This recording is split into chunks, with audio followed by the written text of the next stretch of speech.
Okay. So what did Paul do for the Thessalonians? They were living in the Roman Empire. The Roman Empire and modern day view is that suffering is a random, meaningless tragedy. And it's so sad. And Paul said, no. Suffering, it's a purposeful tool that is going to deepen your walk with Christ. For the ancients, getting old, by the way, they didn't live as long as us. You know, they've excavated most of Israel. They keep finding new stuff. In fact, 3 weeks ago, they found an unopened set of tombs from the time of Solomon on Mount Scopus. Mount Scopus, if you've ever been to Israel, you've been on Mount Scopus.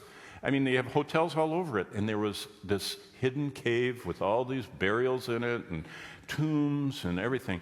And what they found is those people hardly lived into their 50s, most of them. That's why David was so old at 70. So old at 70? I mean, people are running the golf course. They don't need the cart at 70. You know what I mean?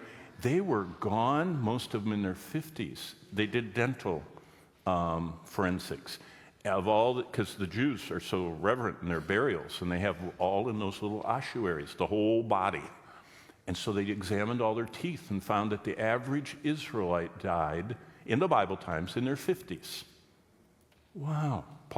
That's why he said, Paul the aged, and he was only in his 60s. Wow.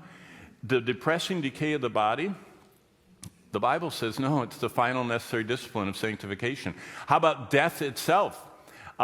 To the lost, it was the punishment. It was the final end. You had to bury people with a coin in their mouth. That's what the Romans did, so that the boat keeper would take them into Hades, and they wouldn't be in the water. God says, no, it's the designated gateway into my presence.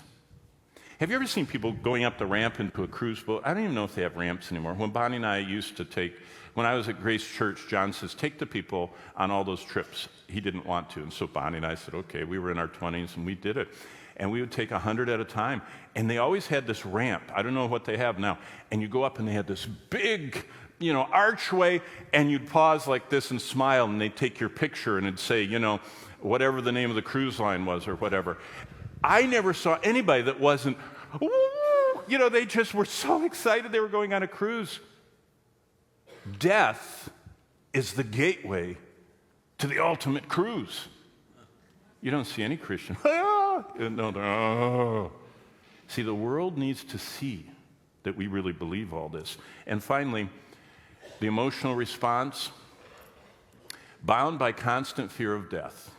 That's the ancients. For us, assured and anchored that his love we can never be separated from.